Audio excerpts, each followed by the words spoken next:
Hello,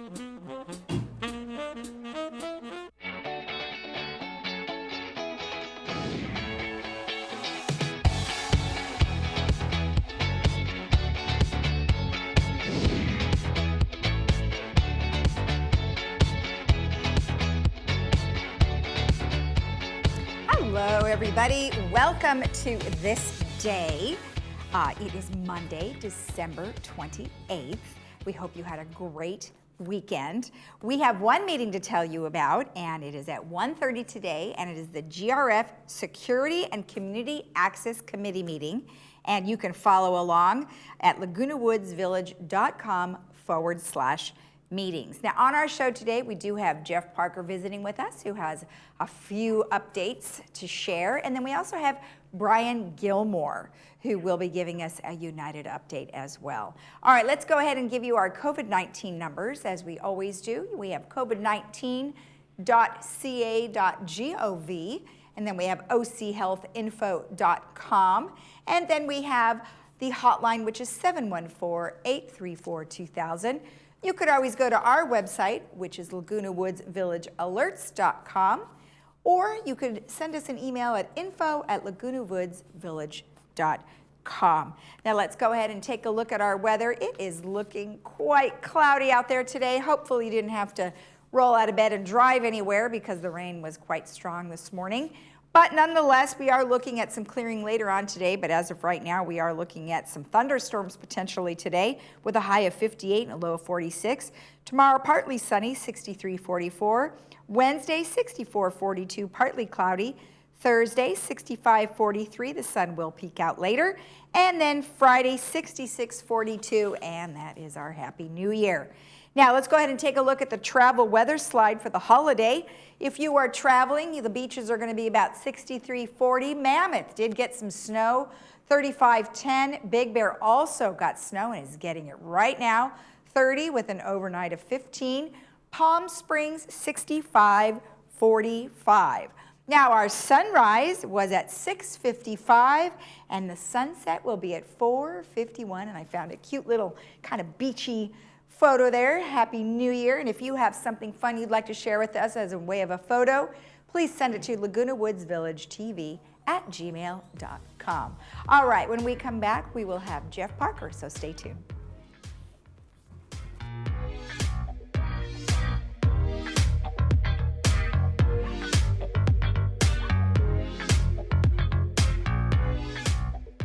Hello, I'm Barry Arbuckle, President and CEO of Memorial Care. We approach the close of 2020 with hope and confidence that an end to the COVID-19 pandemic is on the horizon. The unprecedented speed by which vaccines are coming to market brings us all tremendous encouragement, even excitement. Still, we need to be patient. It will take some time to vaccinate everyone who wants to be vaccinated. And in the meantime, we must remain on guard and vigilant. We have dramatic increases in COVID-19 cases spreading throughout our community. Memorial Care hospitals, like others across our region and nation, are experiencing higher patient counts than we've seen yet. We must take this surge seriously. Be assured, though, that we're prepared for this and we are safely caring for all of our patients, those with the virus and those who have other healthcare needs. We also have enough experience with this pandemic to know that our behavior during the holidays directly affects the rate of COVID-19 spread in the weeks that follow. I urge you to please follow our governor's stay-at-home order. Wear your mask, stay physically distant from those outside your household, and wash your hands frequently. These simple actions truly help. This will be a difficult season for some in our community. They may be celebrating alone. Others may simply be weary, like many of our extraordinary healthcare workers who press on day in and day out, fulfilling their calling and their responsibility to our community. You may know someone who is suffering from stress or anxiety. Perhaps they've experienced the loss of a family member or a job. In the spirit of the season, there are ways we can help. Because your mental health and well-being is just as important as your physical health, we are making available to everyone, whether you're a Memorial Care patient or not, access to a free and completely confidential online program that can help manage anxiety, depression, and stress. It's called Silver Cloud, and you can access the program along with other current and relevant information on our website at memorialcare.org/coronavirus. I want to wish you a safe and joyful holiday season. With a new year comes new hope for a very bright future. Together, I know we can get to the other side of this pandemic. Thank you.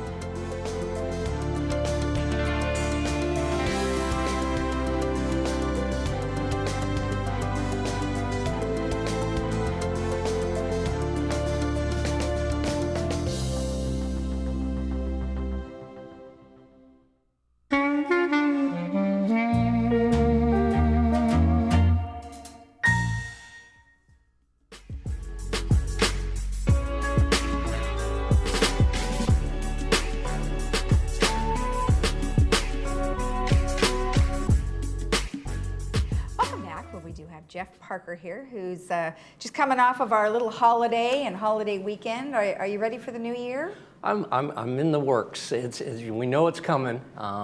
We got a short week this week, Yes.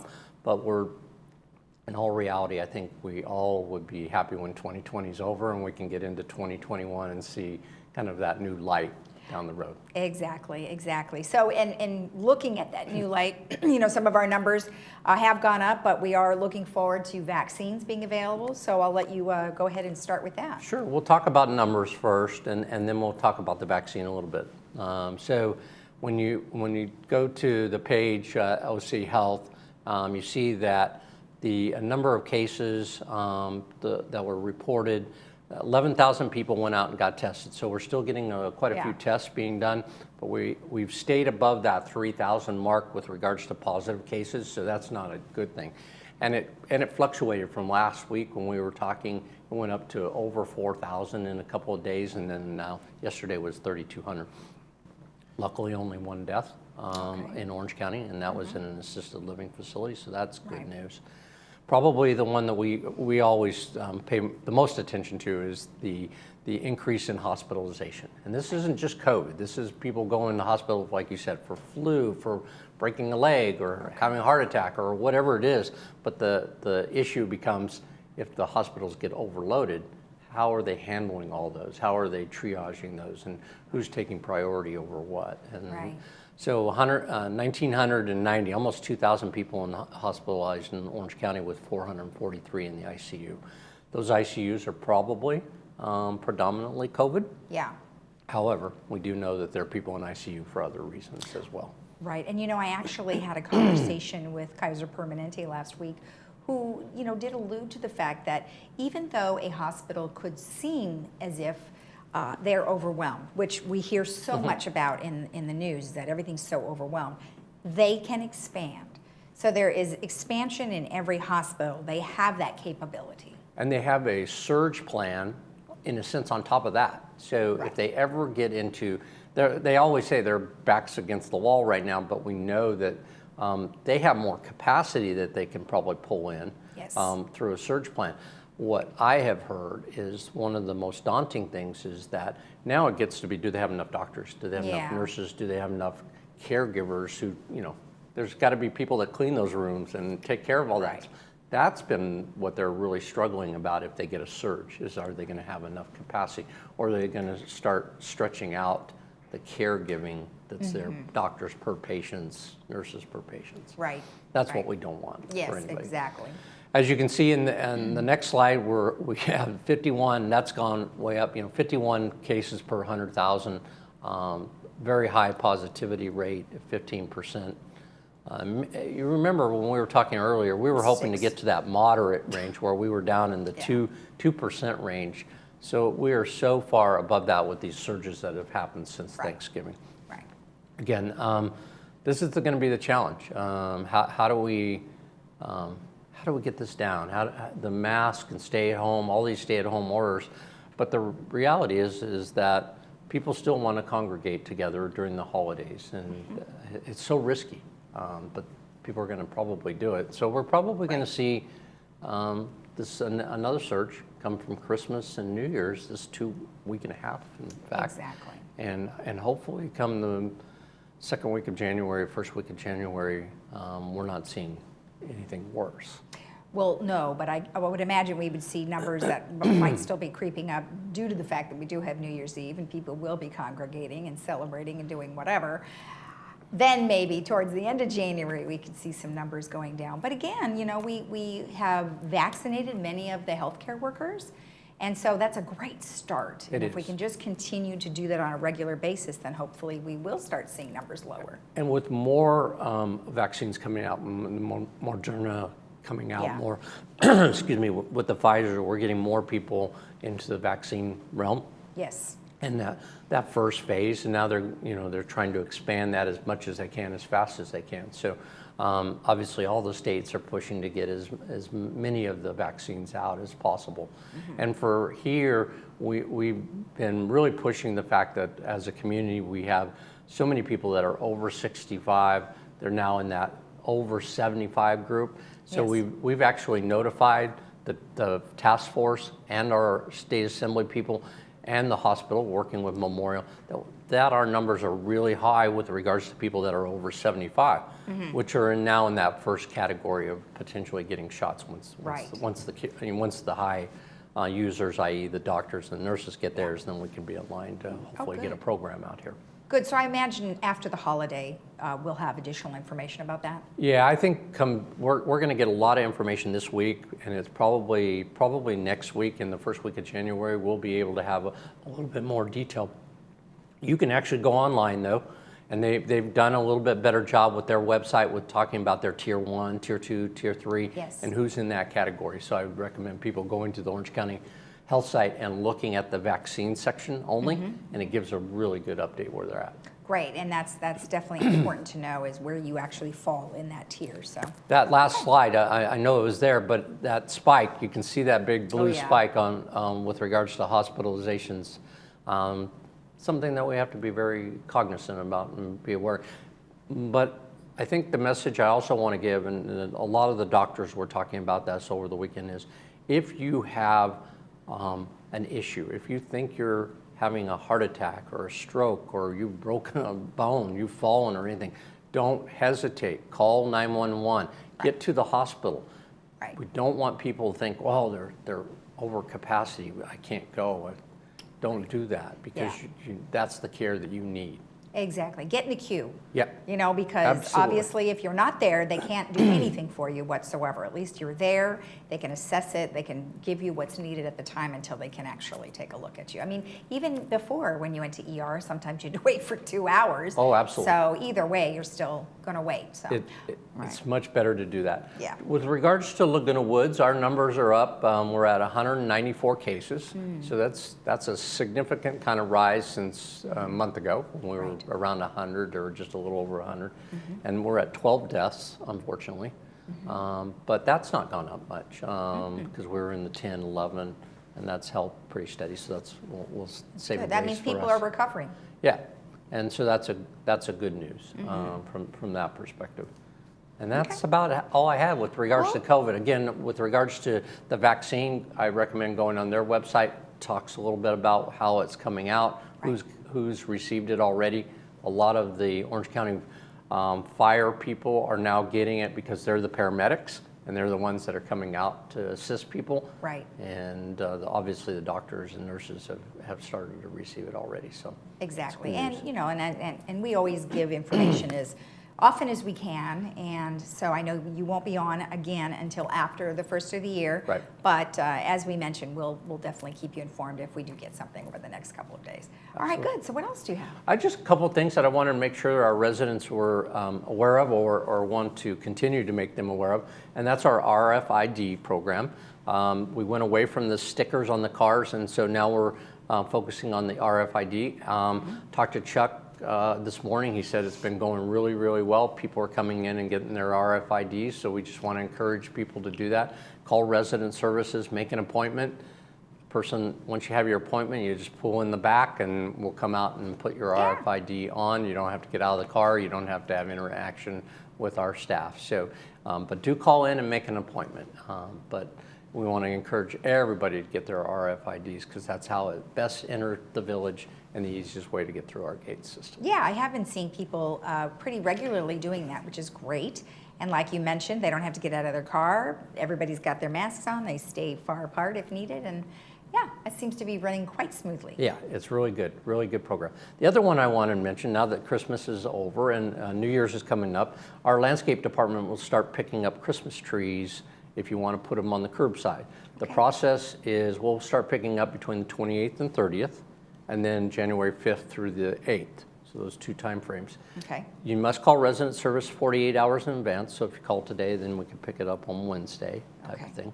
Okay. If you want to put your tree out now, or if you want to wait until after the new year, the 5th or 8th, just make sure you call in, get that noticed so that we can go by with our landscape and crew and pick it up. And the good news is that those trees, once you take all the ornaments on and everything, those trees are going over to our mulching facility, and we're mulching it up, and it's staying here in the village, and we're using that to green up the community. Nice. Good recycling. Yep, All right. absolutely. Well, you have a happy new year. Thank you so much. Enjoy, You too. and we'll see you in 2021. And a positive 2021. Yes, thank you. All right, thank you.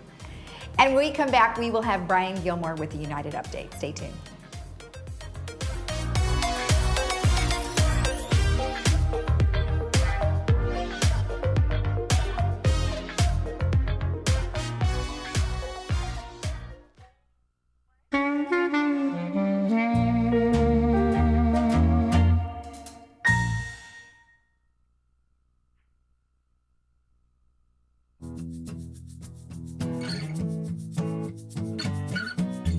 Welcome back. Well, today I am joined by Brian Gilmore, who is here on behalf of the United Board.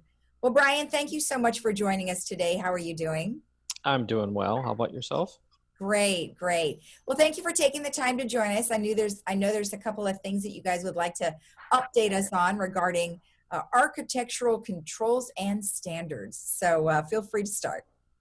Well, thank you. We've had our first meeting of the year, and therefore we don't have a lot of things to report. But what we did do was start to lay out our goals. So that's what I wanted to review here. And we actually have the goals shown on slide 3. Mm-hmm. And it's to map the permitting process, identify common mistakes. Let me make sure I got the right goal. Okay, yep. The first goal is to define and communicate permitting process for residents. And it's to map the process, identify common mistakes, identify common roadblocks, identify how permitting process is disseminated. In other words, how do we tell people about that? And what we'd like to be able to do is get this done in by mid-year. We have a stretch goal on that to develop a permit website application concept. And this is kind of new, but we're in the 21st century, so let's try it, right? No, I think that's a great idea. In fact, it would seem that many of our departments like recreation went to it's an online app where you can make reservations, and it's all over the place. So I think that's a really good idea. Could you tell me a little bit about the mapping of the process? Are you finding that things are getting lost along the way? Well, it's more like people don't understand how they fit into the process. And so if we're going to explain to them where they fit in, what they have to do when we have to lay out the steps of the process. Okay. All right. Great. And then, when you try to do an application, do you have somebody internal that can do it, or is that somewhere you'd have to search for a third party? Yeah, I think that's a TBD.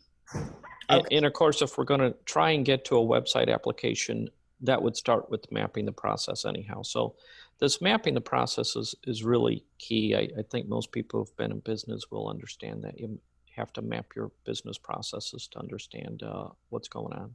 Well, exactly. And then also set the standards for the next person that's coming in so they don't go, oh my gosh, what do I do? So that's a great idea. So driving toward a standard plan, what does that mean? Well, these are standard alteration plans. And we're kind of hedging our bet, if you will, here. We might call them standard architectural plans, but we don't want to let people believe that these are going to be plans. Mm-hmm. And so we're trying to define what could be done here. And there's some older standard plans out there, but they need to be updated and reevaluated. I think that they have to be rationalized, might be another word to look at it. Mm-hmm. So we're trying to define what a standard plan would be. And if someone wants to enclose their atrium, for example, what would that be? What would it look like? And some of the issues you get into here are identifying the roadblocks and limitations. Yeah. And so as you begin to define the standard plan, how far towards an architectural plan and a structural kind of plan do you go without infringing upon particular intellectual property rights that might be out there? Oh, I So, see. and in legal requirements too.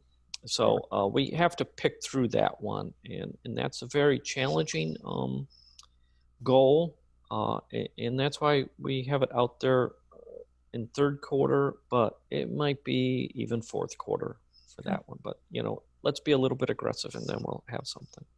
Okay. All right. And then, gosh, it feels like we've been talking about asbestos for so long now. You'd think it would all be gone by now, but it still isn't, is it? No, it's in our buildings. And what we're trying to do is develop a rationale for asbestos-related costs during alterations. Okay. That's kind of a mouthful, but there's a lot of uncertainty about asbestos out there.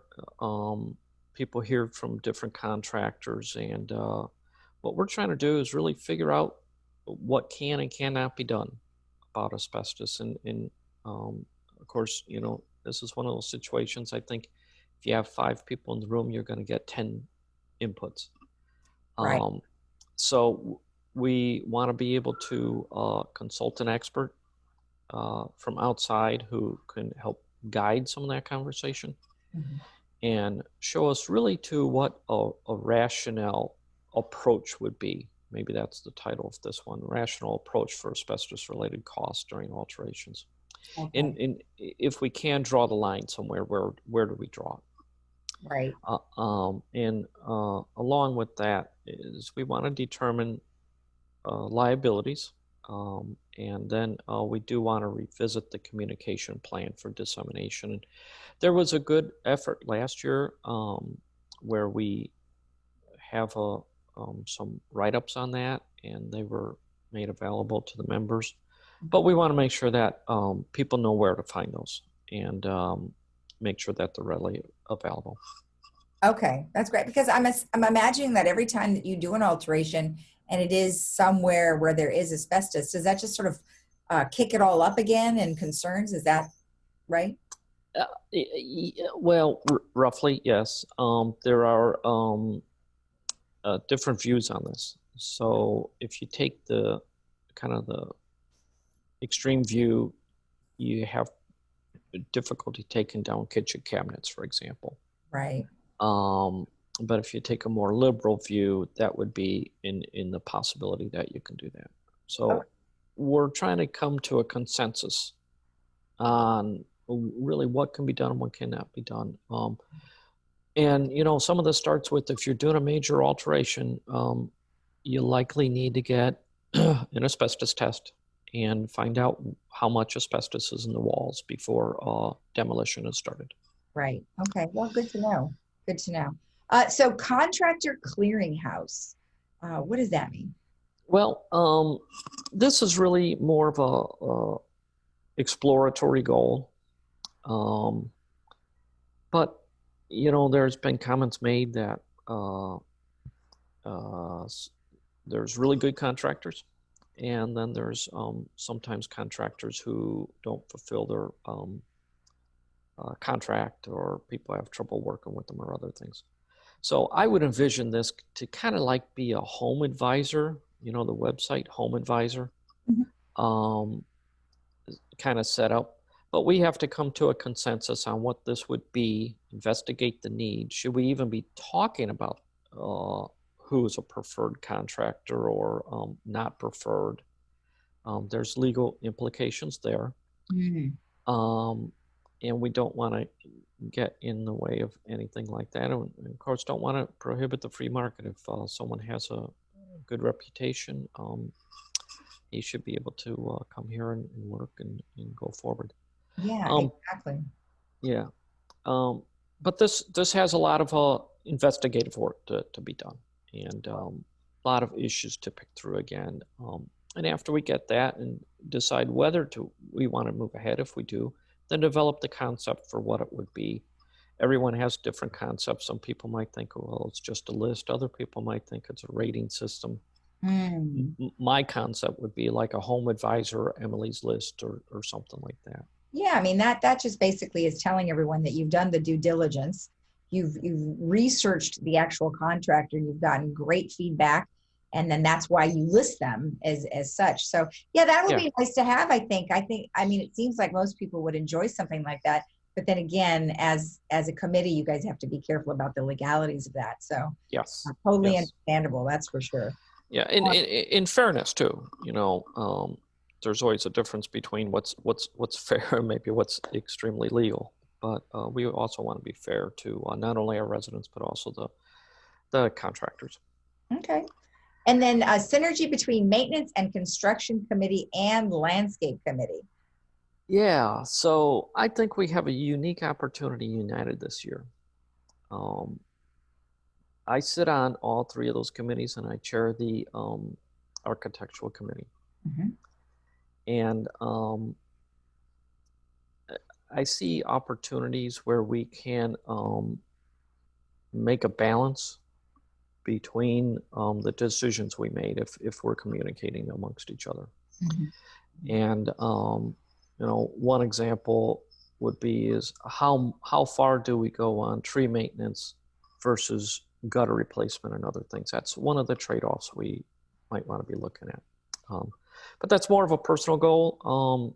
And I think that we have an opportunity to kind of take a system level approach at that and reduce some of our cost, or contain our cost, I should say, and at the same or better service levels.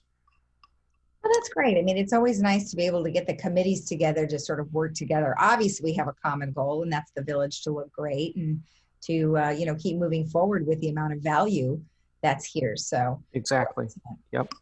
Great. Well, thank you so much. Good information. Happy New Year to you. I think we're all looking forward to 2021.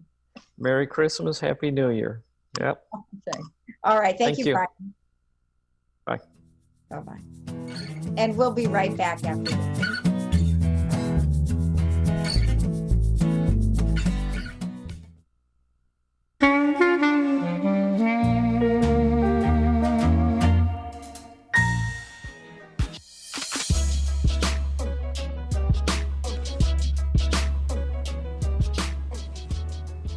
Our movie today is Sister Act 2, and you can see that with subtitles at 2 and 7 p.m. today, and that's brought to you by Memorial Care.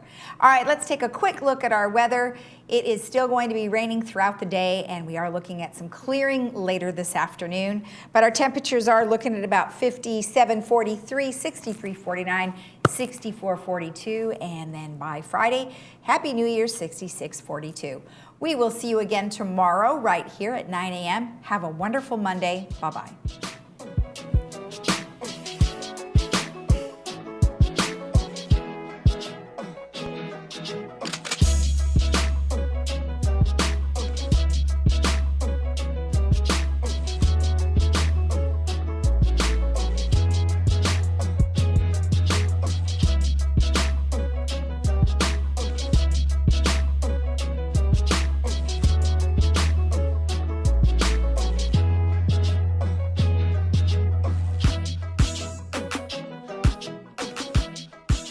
We consider hearing to be an essential part of your life.